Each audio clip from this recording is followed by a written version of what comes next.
the man who tried to sell Ibrahim Traoré of Burkina Faso. Have you ever trusted someone so much, only to find out they were the one digging your grave?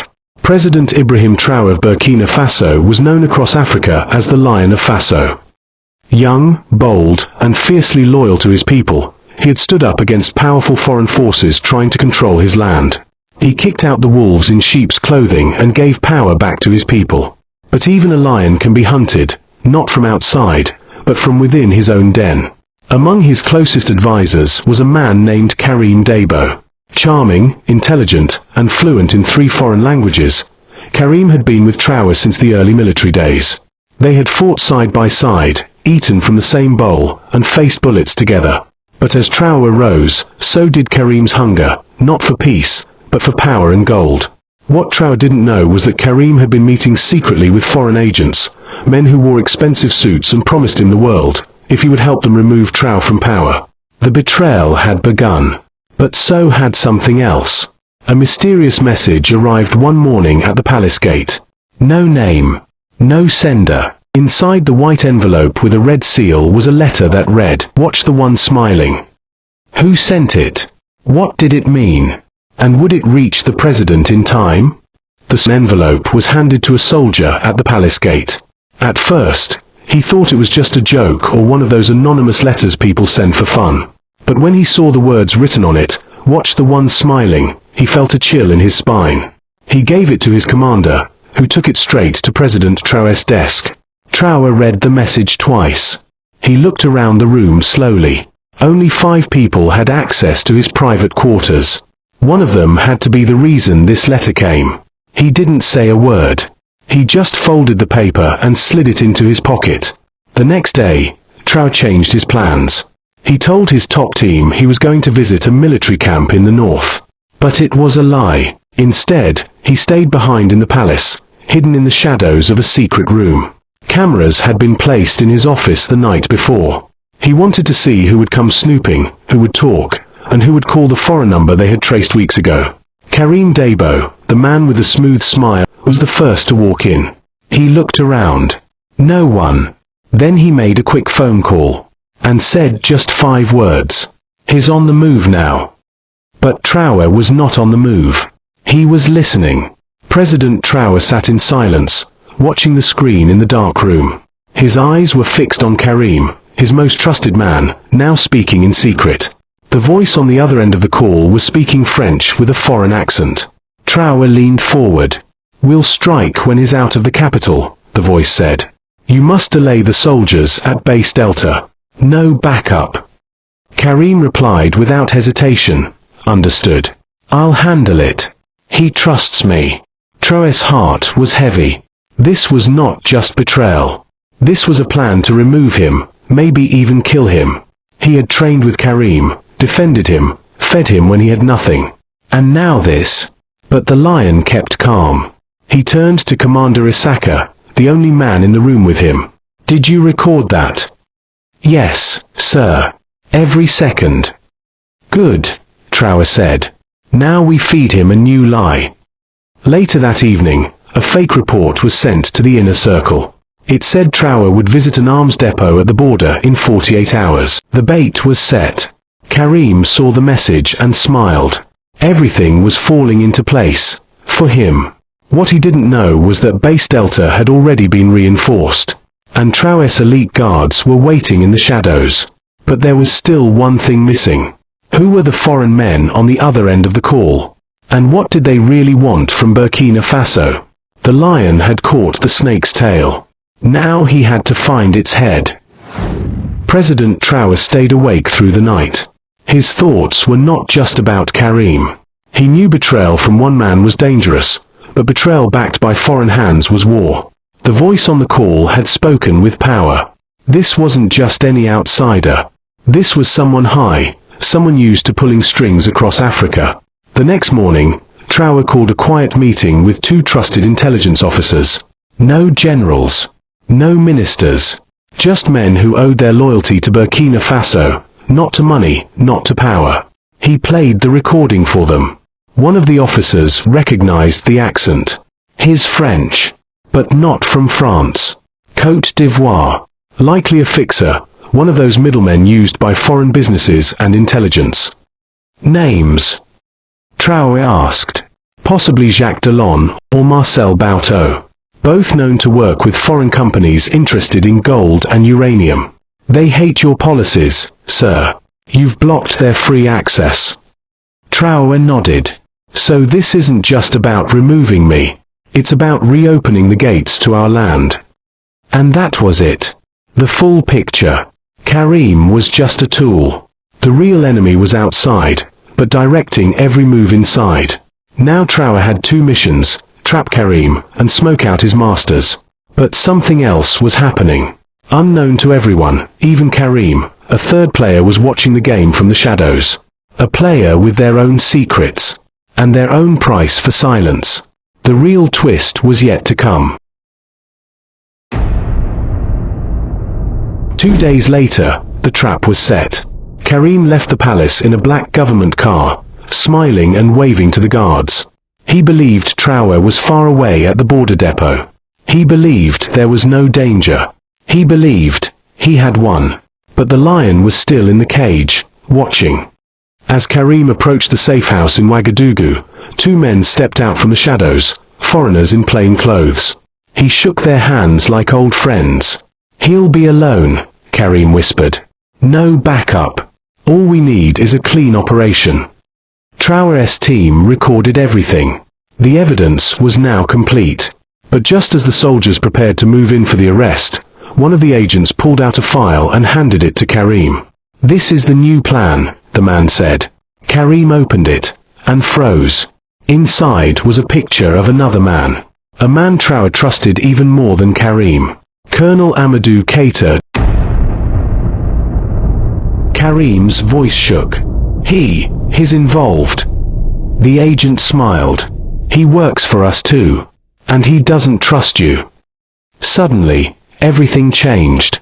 Traore, listening from his hidden room, felt the ground shift beneath him. Amadou was more than a soldier. He was like a brother. Could it be true? Was there not one snake, but two? And worse, were they hunting each other too? The enemy's plan was working faster than expected.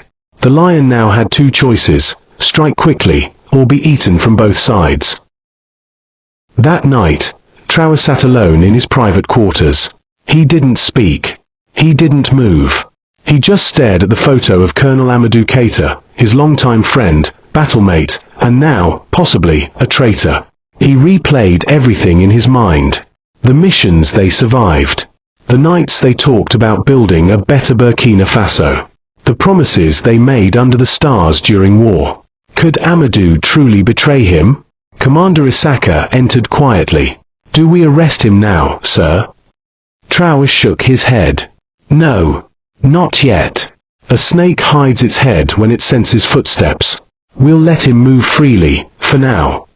Instead, a silent tail was placed on Amadou. Two plain-dressed officers followed him everywhere. His phone was tapped. His meetings were monitored. And within 3 days, the truth began to come out. Amadou had met secretly with the same agents. But he had not asked for money. He had not promised help. In fact, he had warned them. I don't know what Karim has told you, Amadou had said, but if you try to touch Traore, there will be war. Traore listened to the recording, stunned. Amadou wasn't a traitor. He was a double agent, working from the inside to protect him. But then, a deeper worry hit him. If Amadou had been playing both sides to protect Traore, what was Karim really planning to do, in the end? Was the betrayal deeper than they thought? Now everything made sense. Colonel Amadou wasn't the enemy. He had stepped into the fire to protect Traore from within the enemy's camp. But Amadou's warning had confused the foreign agents. They began to question Karim's loyalty, unsure if he was feeding them lies. And that's when Karim made his boldest move. He promised to deliver Traore's exact location for the next 24 hours. He hit him during his village visit, Karim told them. No soldiers. No cameras. Just him and a few aides. But that was another lie. Traore had no village trip planned. Instead, his team planted fake schedules and false travel routes, all with Karim's help. Karim thought he was leading Traore into a trap, but it was Karim who was being led. Meanwhile, Amadou was called secretly into the palace at midnight. No guards. No witnesses. Traore stood in the shadows, face unreadable. "Why didn't you tell me?" he asked. Amadou replied, "Because if I had failed, at least you would still be safe." The two men stood in silence. Then, Traore nodded. "We finish this now." A new plan was drawn, one that would catch Karim red-handed, expose the foreign agents, and send a message across Africa. But there was one problem. Karim had gone missing. His phone was off. His location unknown. And somewhere in the capital, a deadly plan was already in motion. The next morning, panic hit the palace. Karim Dabo had disappeared. His home was empty. His phone was switched off. His driver claimed Karim left late at night and didn't say where he was going.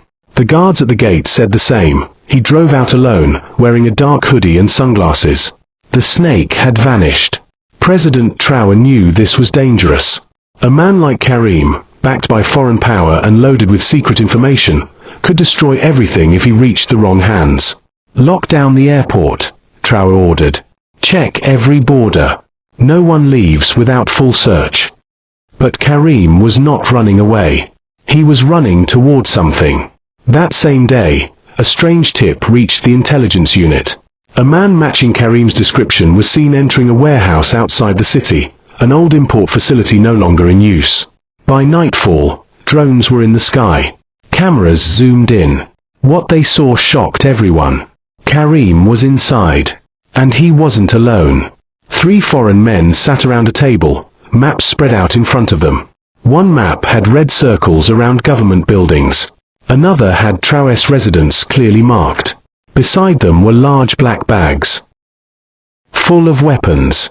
"This is not just betrayal," Amadou said. "This is an attempted coup." Traore's face turned cold. The time for watching was over. It was time to strike. But what none of them knew was that one of the foreign men had already slipped out of the warehouse and made a call to a powerful enemy watching from outside Africa. Thousands of miles away, in a quiet luxury office in Paris, a phone rang and a grey-haired man in a blue suit picked it up. His face didn't move as he listened, but his fingers tapped the desk slowly. "They found the weapons?" the voice on the line asked. "Yes," the caller replied. "Traore knows everything now. The trap failed. Karim is still inside the warehouse. It's over."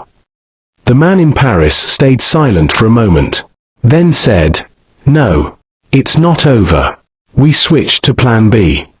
"What's Plan B?" the agent asked. The Paris man gave a short answer. "Remove the traitors. Clean the trail. Pull out."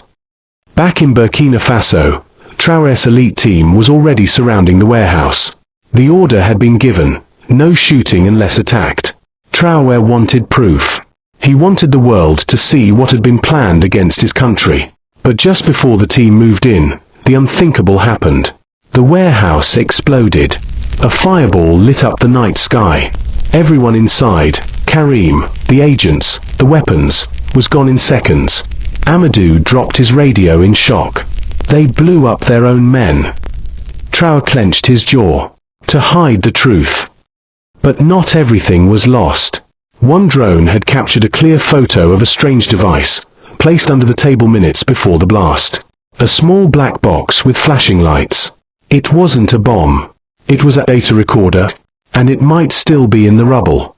Traore's war for truth wasn't over. It had just entered its final phase. The next morning, the wreckage of the warehouse was all that remained. Firefighters worked tirelessly, trying to control the flames, but it was too late. The building had collapsed, charred remains scattered everywhere. Still, Traore's team searched carefully, knowing the key to unraveling the plot might be buried beneath the rubble. Hours later, one of the officers came running toward Traore. "Sir, we found it." In his hand, he held a small, black box. It was surprisingly intact, covered in ash but still functional. Traore looked at it for a moment before nodding to his men to bring it inside for analysis. "We need to find out what's inside," he said. The box was placed under a special device that began to decrypt its contents. As the minutes passed, the room filled with anticipation. Finally, the screen lit up, revealing documents, videos, and several encrypted communications. Traore leaned forward, watching as the files opened one by one.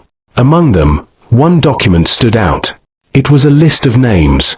Names of high-ranking officials, and the name at the top of the list was not foreign at all. It was Amadou.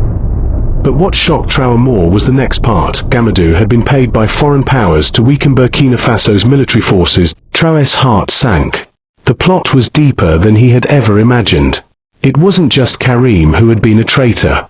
Amadou had been playing both sides all along, manipulating the situation and pretending to protect Traore. Suddenly, the final piece of the puzzle clicked into place.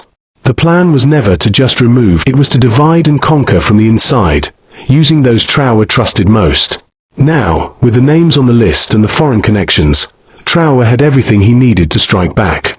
As dawn broke over Ouagadougou, Traore's team worked fast. The names on the list were not just officials, they were the key to stopping the plot from spreading further. Amadou's name was at the top, but there were others, men in power who had been promised wealth, land, and influence in exchange for betraying their own country. Traore's pulse quickened as the list went on: army generals, wealthy businessmen, and even some members of his closest advisors. "Gather them all," Traore ordered. "I want them in the palace by sunset." But as the search for the traitors continued, Traore's thoughts kept returning to Amadou. The man had been his friend, his ally, his brother in arms. Could everything they had shared be a lie? Could he have been playing a dangerous game all along?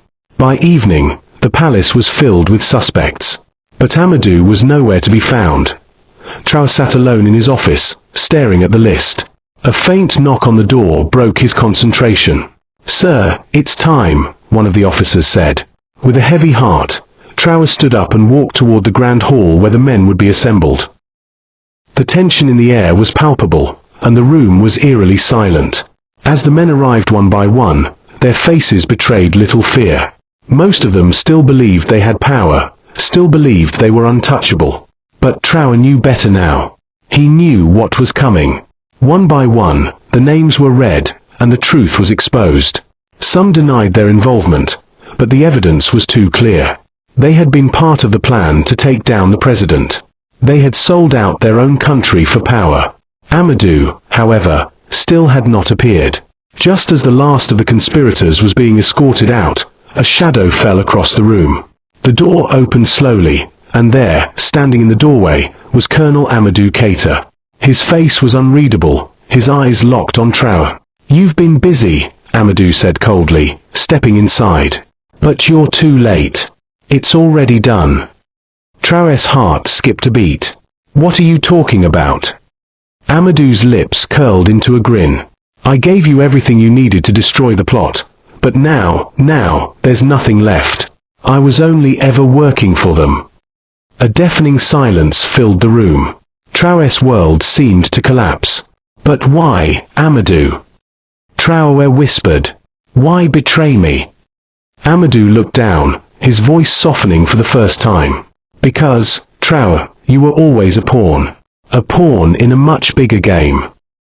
And the real players, the ones who've been pulling the strings, they're not in Ouagadougou. They're in Paris. In London. In New York." Amadou's words struck like a hammer. The pieces of the puzzle fell into place. The foreign powers, the money, the lies, it all made sense now. But it wasn't over yet. "Tell me who they are, Amadou," Traore demanded, his voice shaking with anger. "Tell me, and I'll stop this." Amadou's expression grew cold again. "I don't need to. They've already won." As Amadou turned to leave, Traore called out to him, "You were my brother. You were my friend. And you chose them." Amadou didn't look back. He simply walked out, leaving Traore standing alone in the grand hall. But Traore was not done. He had seen enough to know that Amadou could not be allowed to slip away, especially after everything he had done. The betrayal ran deeper than just one man's ambition. It was a threat to the entire country. As Amadou walked down the palace steps, feeling victorious, he was met by two shadowy figures. His bodyguards didn't see them coming. They had been waiting, hidden in the shadows, until the right moment. A cold, firm voice broke the silence. "Colonel Amadou Keita, your time is up." Amadou froze. He turned to see two of Traoré's most trusted officers, men he knew well but never thought would turn on him. Who sent you?" Amadou stammered, a cold sweat running down his back. One of the officers stepped forward. "We've been watching you, Amadou. The moment you turned against Traoré, you signed your fate. This is for the country you betrayed." Amadou's face twisted in anger, but before he could speak, the officer pressed a button on his phone. The screen lit up with video footage, his secret meetings with foreign agents, the transactions, the payments, and the betrayal captured in crystal clear detail. "Not just a pawn, Amadou," the officer said. "You've been a traitor." Amadou took a step back. "You don't know what you're doing. This is bigger than you." But it was too late. The officers didn't lay a hand on him. They didn't need to. The video was already in the hands of the people, circulated online, broadcasted across the country, and sent to foreign embassies. Amadou's secrets were now public. His name was tarnished forever. That night, while Amadou sat in his luxurious home, thinking he had escaped, the news broke. His accounts were frozen. His businesses were shut down. His once powerful allies now abandoned him. The foreign powers who had once funded his betrayal now turned their backs, realizing he was a liability. Amadou was a man without a future. The next morning, he was found, alone. Not dead. Not arrested. But with nowhere to go. A man who had lost everything because of his own greed and ambition. The last stand. In the weeks that followed, Traoré fought a battle on two fronts, the corrupt men inside his government and the foreign powers lurking in the shadows. One by one, he rooted out the traitors, exposing their lies and connections to outside enemies. But the battle wasn't just about revenge. It was about rebuilding. Burkina Faso was scarred, but it wasn't broken. Traoré's resolve strengthened as he saw the people rally around him. In a final speech to the nation, Traoré stood tall, eyes full of conviction. "We have been tested, but we will rebuild our country. We will stand strong, united, and proud." The foreign powers who had thought they could control Africa learned a hard lesson. Burkina Faso would never be their puppet. And while the battle was over, the scars of betrayal would never fade. Traoré knew that even in the darkest of times, the truth would always shine through.